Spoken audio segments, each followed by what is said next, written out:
আসসালামু আলাইকুম ওরহমতুল্লাহি আবারাকাতু। প্রিয় দর্শক, আজকে আমরা জানবো পাঁচটি বিশেষ গুরুত্বপূর্ণ ফজিলতপূর্ণ আমল সম্পর্কে। যেই পাঁচটি আমল যদি আপনি গুরুত্ব দিয়ে খালেজ দিলে আমল করতে পারেন, অবশ্যই আল্লাহ রাব্বুল আলামিন আপনাকে পাঁচটি বিশেষ ফজিলত দান করবেন। চলুন তাহলে সেই পাঁচটি গুরুত্বপূর্ণ আমল কি এবং তার ফজিলত কি এবং আমলগুলো কিভাবে করবেন আমরা জেনে নেই। প্রথম আমলটি হচ্ছে, যে দোয়া পড়লে তাকে গুরুত্বপূর্ণ 6টি বস্তু দান করা হবে এবং হাসরের দিন নতুন দুলার ন্যায় সুসজ্জিত করে বেহেশতে নেওয়া হইবে। সুবহানাল্লাহ।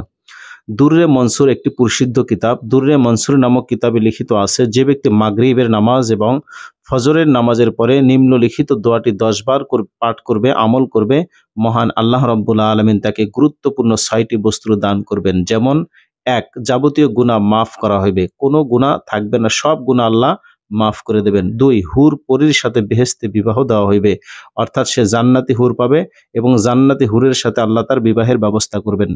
3, যত নেকি করিবে তা কবুল করা হইবে। সুবহানাল্লাহ।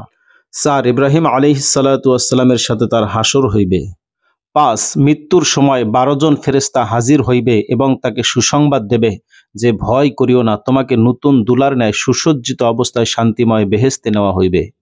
6, কোনো অবস্থায় শয়তান তাকে কুকাজে নিতে পারিবে না, অর্থাৎ কোনো অবস্থায় শয়তান তাকে গুনাহের কাজে লিপ্ত করাতে পারবে না, তার কোনো ক্ষতি করাতে পারবে না, তার কোনো ক্ষতি সাধন করতে পারবে না। দোয়াটি হলো এই: সুবহানাল্লাহি ওয়ালহামদুলিল্লাহি ওয়ালা ইলাহা ইল্লাল্লাহু আল্লাহু আকবার ওয়ালা হাওলা ওয়ালা কুওয়াতা ইল্লা বিল্লাহিল আলিয়্যিল আযীম। আল আউয়ালু ওয়াল আখিরু ওয়াজ যাহিরু ওয়াল বাতিনু বিয়াদিহিল খায়রু ইহয়ি ওয়া ইউমিতু ওয়া হুয়া আলা কুল্লি শাইইন কাদির। আমি বাংলা উচ্চারণ বলে দিচ্ছি, যারা আরবি পারেন না বাংলা উচ্চারণ দেখেও আপনারা দোয়াটি মুখস্থ করে আমল করতে পারেন। বাংলা উচ্চারণ: সুবহানাল্লাহি ওয়ালহামদুলিল্লাহ ওয়ালা ইলাহা ইল্লাল্লাহু আল্লাহু আকবার ওয়ালা হাওলা ওয়ালা কুওয়াতা ইল্লা বিল্লাহিল আলিয়্যিল আযীম। আল আউয়ালু ওয়াল আখিরু ওয়াজ যাহিরু ওয়াল বাতিনু বিয়াদিহিল খায়রু ইহয়ি ওয়া ইউমিতু ওয়া হুয়া আলা কুল্লি শাইইন কাদির। এখানে আমলটি কিভাবে করবেন? আমল: বর্ণিত দোয়াটি যে ব্যক্তি নিয়মিতভাবে মাগরিবের নামাজ এবং ফজরের নামাজের পরে 10 বার করে পড়বে। এই দোয়াটি মাগরিবের নামাজের পরে 10 বার পড়বেন এবং ফজরের নামাজের পরে 10 বার পড়বেন, তাহলে তাকে বর্ণিত 6টি নিয়ামত আল্লাহ দান করবেন। সুবহানাল্লাহ। নোট: এই দোয়াকে দোয়ায়ে মাকালিদুস সামাওয়াতি ওয়াল আরদ বলা হয়, অর্থাৎ আসমান এবং জমিনের চাবি বলা হয় এই দোয়াটিকে। আমলটি রয়েছে দুররে মনসুর 5ম খণ্ড, পৃষ্ঠা নং 334।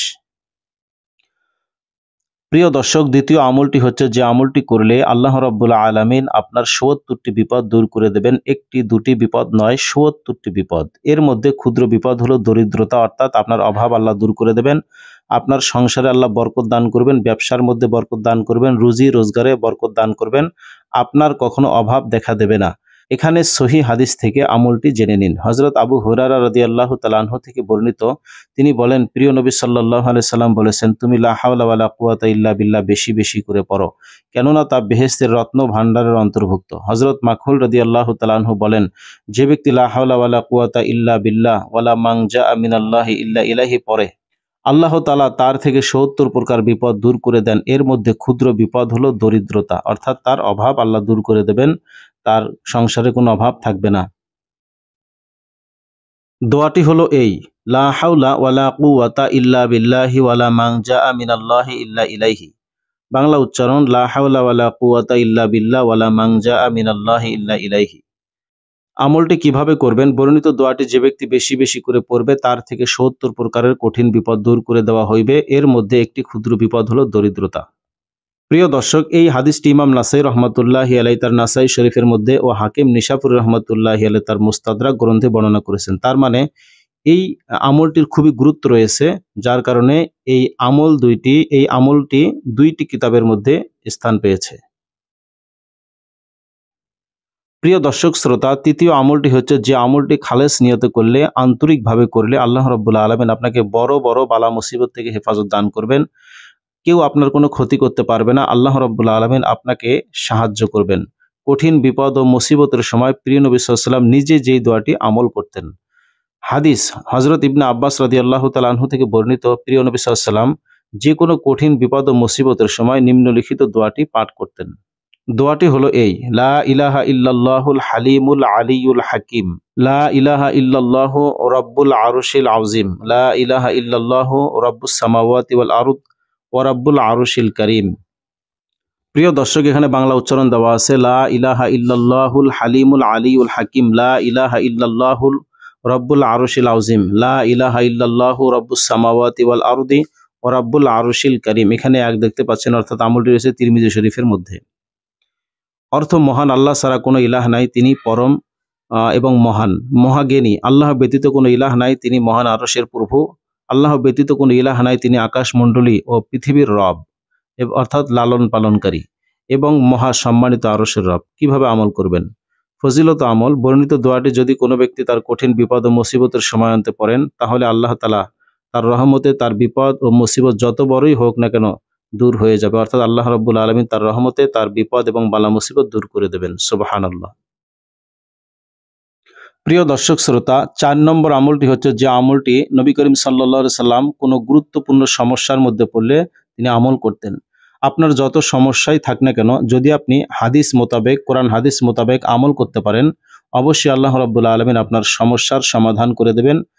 কেননা নবী করিম সাল্লাল্লাহু আলাইহি সাল্লাম নিজে এই দোয়াটি আমল করেছেন। প্রিয় নবী সাল্লাল্লাহু আলাইহি সাল্লাম কোনো গুরুত্বপূর্ণ সমস্যায় পড়লে যে দোয়া পড়তেন। হাদিস, হযরত আবু হুরায়রা রাদিয়াল্লাহু তাআলা আনহু থেকে বর্ণিত, নবী করিম সাল্লাল্লাহু আলাইহি সাল্লাম কোনো গুরুত্বপূর্ণ সমস্যায় পড়লে আসমানের দিকে স্বীয় মাথা মোবারক তুলে নিম্নলিখিত দোয়াটি পড়তেন। দোয়াটি হলো, সুবহানাল্লাহিল আযীম, সুবহানাল্লাহিল আযীম। অর্থ, মহান আল্লাহ তাআলা অতি পবিত্র। আমলটি কিভাবে করবেন? বর্ণিত দোয়াটি কোনো ব্যক্তি যদি তার গুরুত্বপূর্ণ কঠিন সমস্যাকালীন সময়ে পড়েন, তাহলে মহান আল্লাহ তাআলা তার সমস্যার সমাধান করে দেবেন। সুবহানাল্লাহ। প্রিয় দর্শক শ্রোতা, ৫ নম্বর আমলটি হচ্ছে যে আমলটি করলে কিয়ামতের দিন আল্লাহ রাব্বুল আলামিনের কাছে উত্তম আমলকারী হিসাবে, উত্তম বান্দা হিসাবে গণ্য হয়ে যাবেন। এই দোয়াটি আমল করলে আল্লাহ রাব্বুল আলামিন আপনাকে তার খাস বান্দা হিসাবে কবুল করবেন। যে দোয়া পড়লে কিয়ামতের দিন তার চেয়ে উত্তম আমলকারী আর কেউ হবে না। হাদিস, হযরত আবু হুরায়রা রাদিয়াল্লাহু তাআলা আনহু থেকে বর্ণিত, প্রিয় নবী সাল্লাল্লাহু আলাইহি ওয়াসাল্লাম বলেছেন, যে ব্যক্তি প্রতিদিন সকালে ও বিকালে ১০০ বার করে এই দোয়াটি পড়বে, কিয়ামতের দিন তার চেয়ে উত্তম আমলকারী আর কেউ হবে না। দোয়াটি বা তাসবিহটি হলো এই, সুবহানাল্লাহি ওয়া বিহামদিহি। বাংলা উচ্চারণ, সুবহানাল্লাহি ওয়া বিহামদিহি। অর্থ, আল্লাহ পাক পুত পবিত্র এবং সকল কিছুর প্রশংসা তার জন্য। আমলটি কিভাবে করবেন? বর্ণিত তাসবিহটি যে ব্যক্তি নিয়মিতভাবে সকাল সন্ধ্যায় ১০০ বার করে পড়বেন, কিয়ামতের মাঠে আল্লাহ তাআলার দরবারে সে উত্তম আমলকারী ও প্রশংসনীয় ব্যক্তি হিসাবে দাঁড়াবে। সুবহানাল্লাহ। কত বড় ফজিলতপূর্ণ একটি আমল, কিন্তু আমলটি খুবই ছোট্ট। সকলেই আমল করার চেষ্টা করবেন। এখানে এক দেখতে পাচ্ছেন, অর্থাৎ আমলটি কিন্তু তিরমিজি শরীফ ২য় খণ্ড পৃষ্ঠা নং ১৮৫ এই কিতাবের মধ্যে, অর্থাৎ তিরমিজি শরীফ এই কিতাবের হাদিসের আমল এটি। আল্লাহ রাব্বুল আলামিন আমাদের সকলকে উক্ত ৫টি আমল গুরুত্ব সহকারে খালেজ দিলে আন্তরিকতার সাথে আমল করার তৌফিক দান করুন। আমিন।